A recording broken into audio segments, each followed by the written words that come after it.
침팬지와 이권 카르텔의 의미.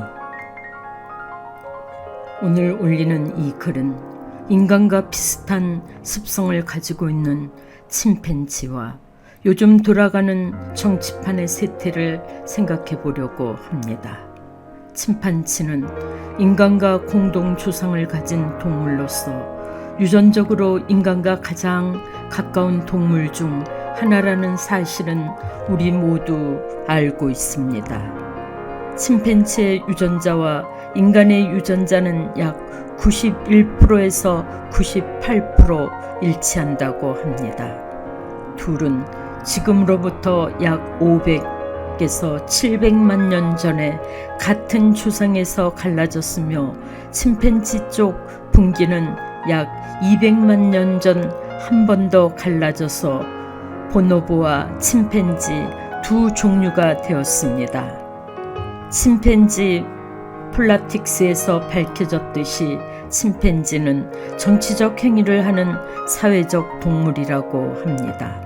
수컷 우두머리가 무리를 이끌고 있습니다. 이런 침팬지 무리에서는 여러 가지 정치적 행위들이 일어납니다. 수컷들은 서열 의식이 매우 확실해서 우두머리 자리를 차지하기 위해 기존의 우두머리들과 싸운다고 합니다.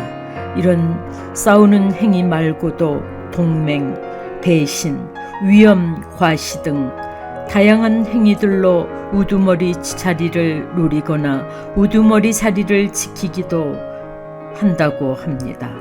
침팬지 집단에서 약한 수컷은 따돌림을 당하거나 집단 괴롭히는 일도 존재하고 집단에 불복종하면 우두머리와 그 무리에 고문당하거나 죽기도 한다고 합니다. 게다가 침팬지 세계에서는 우두머리에게 잘 보여야 생존할 수 있으므로 무조건 복종하고 우두머리가 원하는 행동만을 해야 합니다.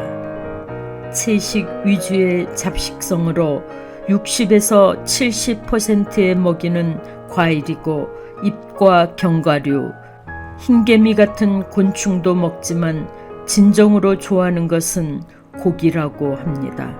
종종 사냥에 나서 원숭이, 영양, 숲, 멧돼지의 새끼 같은 동물들도 잡아먹는데 수컷이 암컷보다 육식을 즐기는 편이라고 합니다.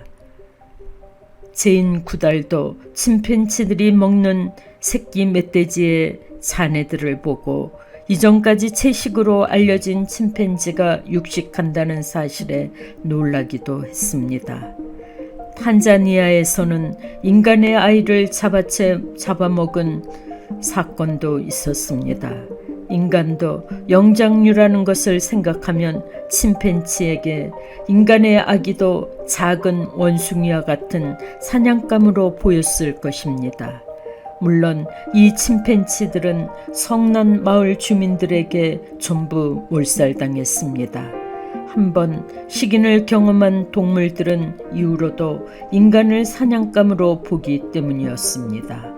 침팬지들은 다른 무리에 쳐들어가 패싸움을 벌이는 일이 잦은데 연구자들에 따르면 집단으로 싸우는 침팬지들은 매우 조직화된 행동을 보인다고 합니다.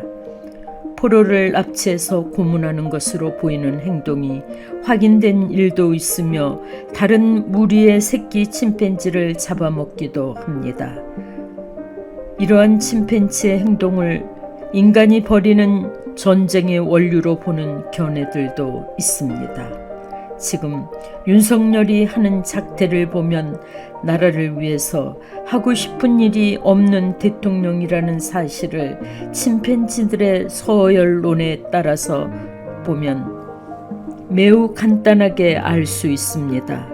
서울 법대를 나와서 검사가 되고 검찰총장이 되고 대통령이 되는 과정에서 오로지 가장 위로 올라가는 목표만이 있었을 겁니다. 그래서 대통령이 되는 목표가 이루어졌으나 자신이 무엇을 해야 하는 줄도 모르면서 침팬지 수컷 노릇만 하고 있습니다. 강한 자에게는 한없이 약하고 약한 자에게는 한없이 강한 침팬지들의 생리가 그대로 나타나고 있습니다. 미국의 바이든에게는 한없이 약하고 국민들에게는 한없이 강한 자로서 화를 내면서 사과하지 않는 대통령의 모습만을 보이고 있습니다. 이것이야말로 침팬지에 나오는 습성입니다. 사과하면 자신의 위치가 무너지는 침팬지 세계에서나 있을 수 있는 일입니다. 온 국민들을 기머거리, 벙어리를 만들어야 자신의 위치가 확고하게 자리 잡는다고 생각하는 인간이 대한민국의 대통령이라는 자리에 있습니다. 원래부터 무능한 사람이라고 아무리 이해하려고 해도 수해 현장에 가서 어떻게 이권 카르텔이라는 말을 쓸 수가 있을까요? 어린아이가 처음 무슨 말인가 배우면 뜻도 모르면서 계속 그 말만 되풀이하듯이 요즘 윤석열은 자나깨나 안 지나서나 장소와 때를 가리지 않고 이권 카르텔을 외치고 다녀서 우리들의 마음을 아프게 합니다. 수해 현장에서 모든 이권 카르텔의 시민단체 보조금을 다 끊고 그걸로 수해 복구에 투입하겠다고 아무런 의미도 없는 막말을 대통령의 입에서 쏟아내고 있습니다. 아무리 대통령이라고 해도 나라 살림을 자기 말 한마디로 할 수 있다고 생각하는 멍청이 대통령임을 우리에게 여실히 보여주고 있습니다. 아무런 메시지도 없는 의미 부여에 왜 이권 카르텔을 붙이고 싶을까요? 대통령이 말을 배우는 어린아이 같다는 사실을 새삼 절실하게 느끼고 있습니다. 진정한 이권 카르텔은 검찰들에게 있다는 사실을 우리 국민들은 모두 알고 있는데 왜 대통령은 모르고 있는 걸까요? 실업급여도 이권 카르텔이라고 하면서 없애야 한다고 합니다. 실업급여는 개인들이 돈을 적립해서 만든 돈입니다. 자신들은 나라 돈으로 명품 쇼핑을 해도 우두머리니까 괜찮고 국민들은 실업급여 받아서 샤넬백 사면 안 된다는 이권 카르텔 집단이 바로 대통령이고 정부이고 정치인들입니다. 윤석열처럼 1인자가 되겠다는 목표만 가졌던 사람이 또 한 사람 있습니다. 바로 박근혜였습니다. 박근혜는 대통령으로서 무슨 일을 하겠다는 의지보다도 오로지 아버지의 명예 회복에 사로잡혀서 자신이 대통령이 되는 일이야말로 아버지의 명예 회복이라고 생각했었습니다. 박근혜는 대통령보다는 사회적으로 도움이 되는 일을 했었더라면 아버지의 명예 회복에 더욱 도움이 되지 않았을까요?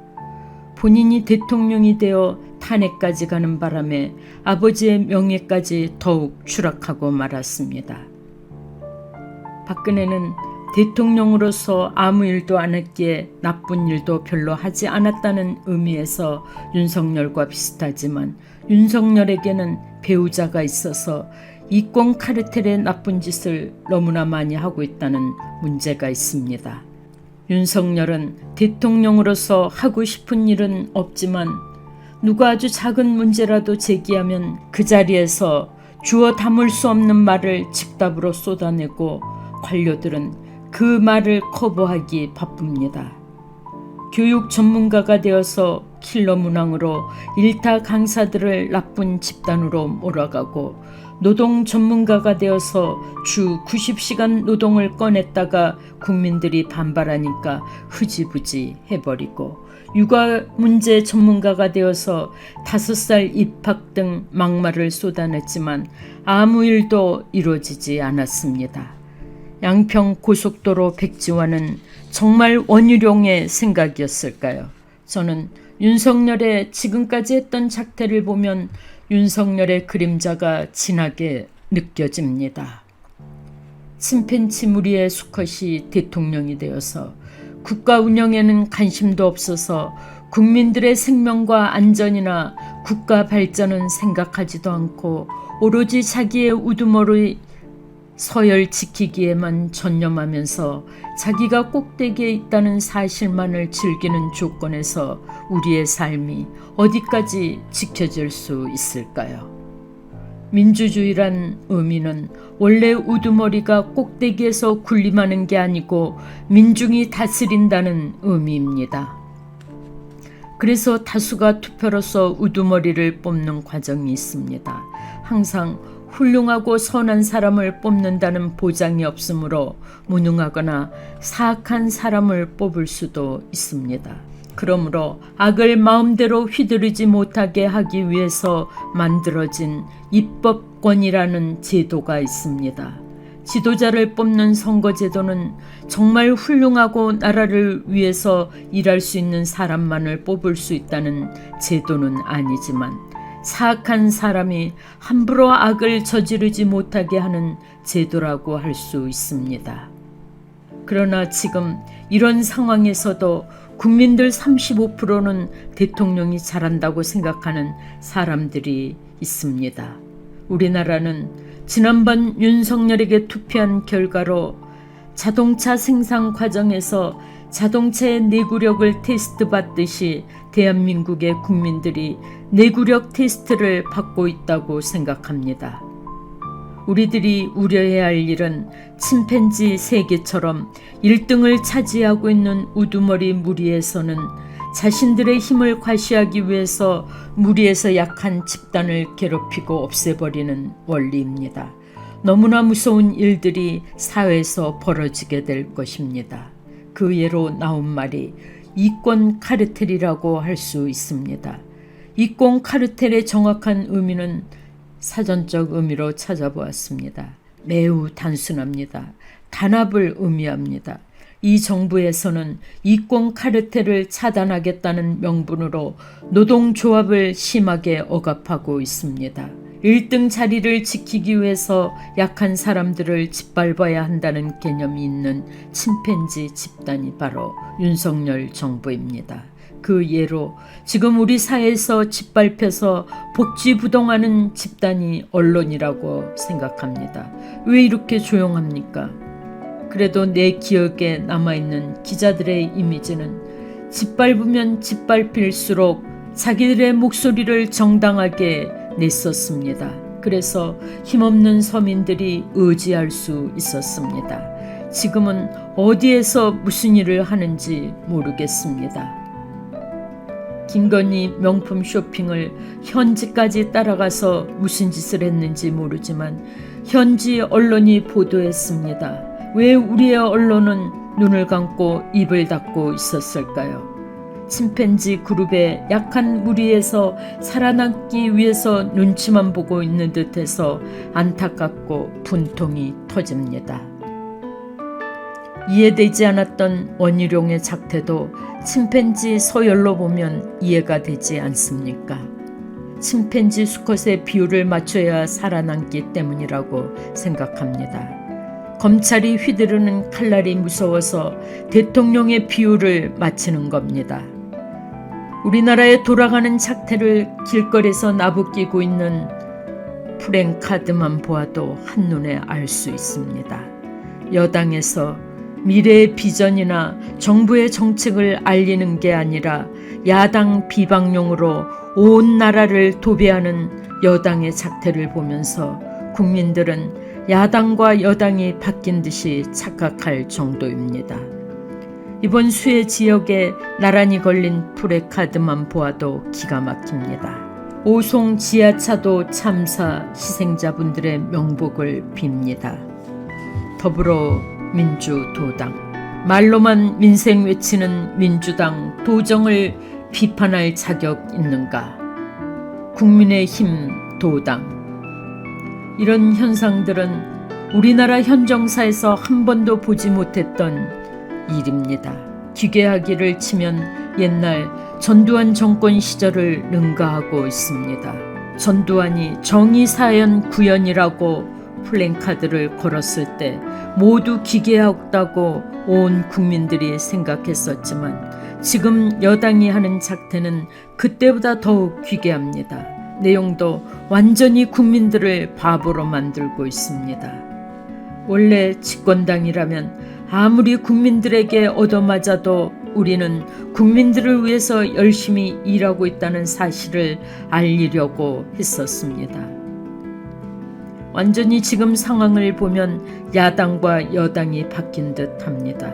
우리는 어떤 길을 나서야 할까요? 침팬지 집단으로부터 우리 대한민국의 헌법이 보장하는 국민의 주권을 지키기 위해서 우리 모두 힘을 합쳐야 하겠습니다.